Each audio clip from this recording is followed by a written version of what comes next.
Young Hansen has made quite a name for himself since being picked 16th by the Blazers. From his unique skill set on the court to his demeanor and energy off of it, he's been referred to by many as a Chinese Nikola Jokic. But is there any merit to that comparison? Will his strengths be enough to overcome his limitations at the NBA level? And just how good can he be? The selling point with Young is that he has a rare feel for the game that you can't really teach. He seems to always be in the right spot at the right time, which stands out on subtle plays like this, where he perfectly times a back screen on his own man to free the lane. Typically, him being in the right spot means he's floating around the perimeter. At any point, he can be used as an outlet, as he's a really quick decision maker who can deliver all sorts of passes. Similar to a guy like Jokic, his height gives him access to angles over the top of defenders, which really helps him find cutters. And with that vision, he's got a ton of different deliveries in his bag. On this one, he's dribbling to his left, then shovels it back to his right to create a wide open layup, and this time he's dribbling to his right, but the bounce pass isn't available, so he instead hooks it up and over with pinpoint accuracy. For all of the skill in his passing game though, I'd say his superpower is his ability to anticipate openings. He's so quick to recognize an opportunity on this one that his teammate hesitates on a cut, yet still gets to the ball before the defense knows what hit him. Sometimes it feels like his anticipation is a little bit too good. Let's play a game real quick. As Portland gets into action, which player do you think is going to get open? Well, if your answer was none of them, resulting in a turnover, you win. If we run it back to the beginning though, I want you to only focus on this player. After slipping a screen, there's a brief window where he starts to beat his defender, who's looking in the opposite direction, and the low man is late to tag. It was so tight that even the cutter didn't think he was open. Because of some of these riskier plays, he's prone to a number of turnovers. But I'd say it's a great sign that he's actively looking for the most valuable passes. The game's best playmakers are the ones who have figured out the balance between risk and reward, and testing out what works early should really help Young's development. Even though he turns the ball over a bit, I'd say he connects a lot more times than not. And because he's such a good passer and reads defenses so well from up top, the Blazers used him as their primary offensive organizer in Summer League. They'd get him the ball, he'd start directing traffic, they'd get into all sorts of different screening action, and as soon as there was a slight opening, he was taking advantage. Then in the event that all of this cutting and screening got bottled up by the defense with no available pass, that's when they'd clear a side of the floor to set up a dribble handoff, where Young once again possesses a pretty valuable skill set. What immediately stands out is his understanding of screening angles. He especially likes this move where he'll turn his body 180 degrees while handing the ball off, which is a technically legal way to set a moving screen. With the solid screening, he's also just a huge body, so he's able to consistently help ball handlers get downhill, and that's when bigs are forced to make a tough decision. Although he isn't a big-time athlete or a lob threat, he's still a huge target on the roll who isn't afraid to get aggressive. And if you're an opposing defense, you don't really want him rolling into open space or getting too close to the basket, because that's when he'll seal off position in the low post. Young's post game is really intriguing. On one hand, if he catches the ball near the basket, he's incredibly tough to stop without fouling. That's a function of often being the biggest player on the court, even at the NBA level, and the fact that he's got some pretty impressive touch in the paint. He's comfortable going to all sorts of different angles on layups and little scoop shots, and his go-to is probably this jump hook with the right. On the other hand, when he starts his post-ups from a touch further, he hasn't yet figured out how to establish that deep position with the ball already in his hands. I think he's a little awkward with his balance at times, not always in control of his body or deliberate with his footwork, so even on a play like this where he scores, he looks a little rushed. That lack of control at times can somewhat limit his ability to use his strength, as he isn't leveraging his center of gravity in any way that would throw defenders off his body. Every now and then you'll see a flash of what it looks like when he leans into that power. It doesn't take much for him to get to the front of the rim, although on this one he probably should have kicked it to the corner instead of trying to score over two.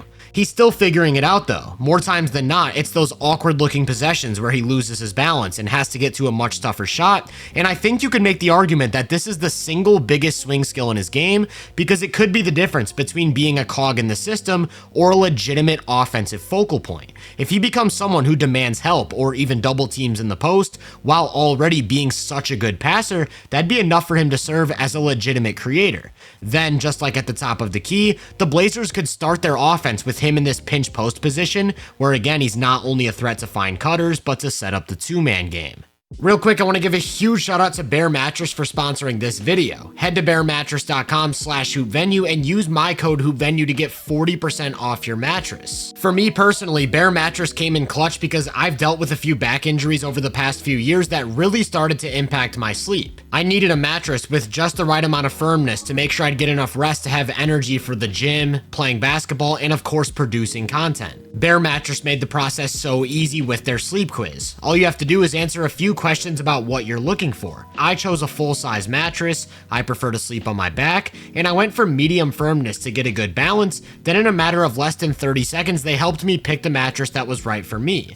As you can see, I personally ended up with the Bear Star Hybrid, which has worked wonders for my rest and overall quality of life. But even if you ended up with one of their other options like the Elite Hybrid or the Bear Original, you're still receiving a premium fiberglass-free mattress that uses Celliant-powered fabric to help you stay cool and is created without any harmful chemicals so you can sleep safe and sound. Maybe the best part though is the convenience of everything. In addition to being easy to order, they offer financing options and flexible payment plans, and if you're in the US, it's shipped to your door for free. Then they have a limited lifetime warranty and they offer a 120-night sleep trial, so you get more than 3 months to make sure it's the mattress for you. I love my Bear mattress and I think you would too. If you're looking to upgrade your sleep, head to bearmattress.com/hoopvenue and use my code hoopvenue to get 40% off your mattress. This is higher than what's being offered on site, so check them out while you can.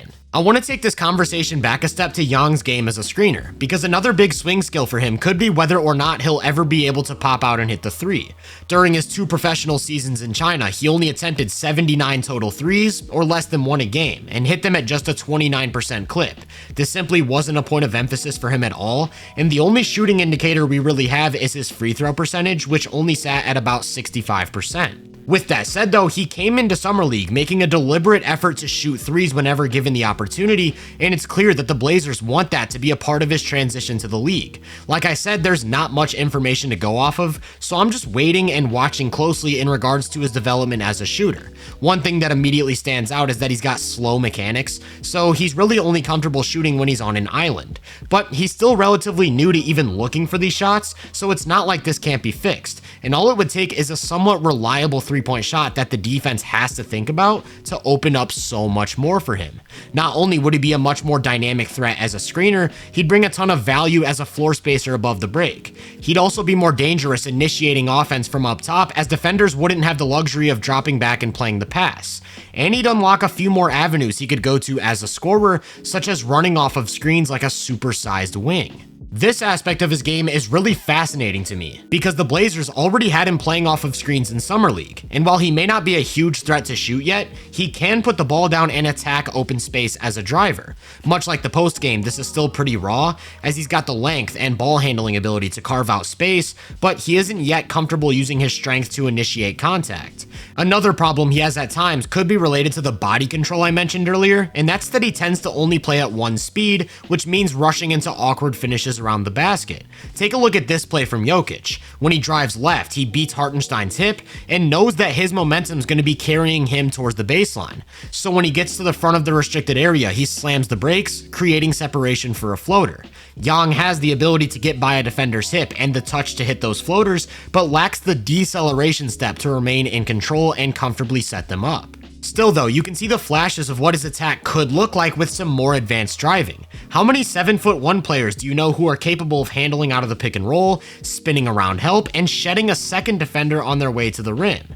Of course, this downhill potential adds another layer to the way he sets up offense at the top of the key. If his defender presses up too high, not only is he a threat to find a cutter or set up a dribble handoff, he can force the issue on a drive of his own. I want you to imagine for a second that he hits on each of these swing skills. On a play like this where he comes off a down screen, not only would he be a threat to hit the three or attack that open space on a drive, he could still slow it down, set up the motion offense, and find a teammate for easy points. And that right there is why people are high on young Hansen. He has that innate feel for the game and high IQ that you can't really teach, and he already showcases some high-level skills, most notably his passing, screening, and touch around the basket. Even with marginal improvements as a post scorer, outside shooter, and driver, we'd be talking about one of the most dynamic offensive bigs in basketball. The real question is whether or not he'll ever be able to defend at the NBA level. One thing working in Yang's favor is the fact that he's simply a huge body. He's officially listed at 7'1" with a 7'3" wingspan, and his frame is decently filled out, so when he's in the paint, he can eat up a ton of space. Not only does that size make it tough to get the ball over him, it makes it tough to go through him, as he's sturdy enough to absorb contact and hold his ground. As a function of that size though, he's pretty limited athletically. Not only is he bound to the floor due to a lack of verticality, he doesn't have the agility to cover multiple threats at once, which leaves him out of position or even out of control while leaving his feet. As a way of overcompensating for some of these athletic limitations, he tends to overreact to every little thing offensive players do. You'll see him bite on just about every up fake thrown his way, leading to quite a few easily avoidable fouls, and leaving him in awkward spots or even out of plays entirely, like on this one where he flies past his defender, resulting in a wide open layup. It isn't just up fakes though, he also bites on every move on the floor. This time it's a Euro step that gets him up in the air and leads to a chance at 3 points, and on this one it's a simple pass fake that almost gets him turned all the way around before giving up a clean look. The thing is, even though he's pretty floor-bound due to a lack of verticality, he's capable of deterring shots by just simply standing tall in front of the basket, and I think he's at his best as a defender when he plays more timid, not worried about fakes or covering ground, just camping out, making himself wide, and driving attacks away from the rim. However, he's not always in the right spot to make these plays due to awkward positioning. This time he's the weak side help guy, and you can see him start to cheat over, but when his teammate gets beat, he's half a second late getting over. He's not always quick to recognize threats or get into a good position early, then he doesn't have any room for error because he simply isn't quick enough to recover. I talked about the way he'll see plays ahead of time and anticipate everything on offense. Well, he doesn't have that gift on the other end, so he consistently finds himself in awkward spots. Part of the problem is that he spent his entire life competing without defensive 3 seconds being called, so whenever he's roaming behind the play, his first instinct is to camp out in the restricted area like a wall in front of the basket, and with that, his feet are almost never active. At times, it actually looks like he's cemented into the court with no way of moving, which hurts his ability to quickly react to the offense. Here's another example where he's sort of just parked in one spot as the low man, and he does a decent job of dropping to help, only then he's unable to get back out to the corner. That lack of speed is pretty easily Yang's biggest defensive limitation. Anytime he's forced to match up against a shooter, he has to decide between helping or staying home, as he can't close out in time. In the event that he does help, then fully commits to the 3, he doesn't have the body control to slow his momentum, so he'll just get burned off the catch, and all that's to say he's a pretty big liability in space. That really stands out against screens. Anytime he has to step out and pick up the ball, he isn't able to recover, so the team has to have capable rim protectors behind the play. Because of his massive frame, when he is able to drop all the way back without having to worry about the outside shot, he can serve as a pretty big deterrent. There were a few decent reps in Summer League of him dropping back and keeping the ball in front of him by simply standing in the middle of the paint, which can go a long way. However, it's worth noting that most Summer League ball handlers aren't dynamic scorers, so when he's dropping back like this, he has a little bit less to worry about than what he'd be seeing at the next level. And against more dynamic creators, I'd expect more of those limitations to show up, such as his awkward positioning, often getting caught in no man's land.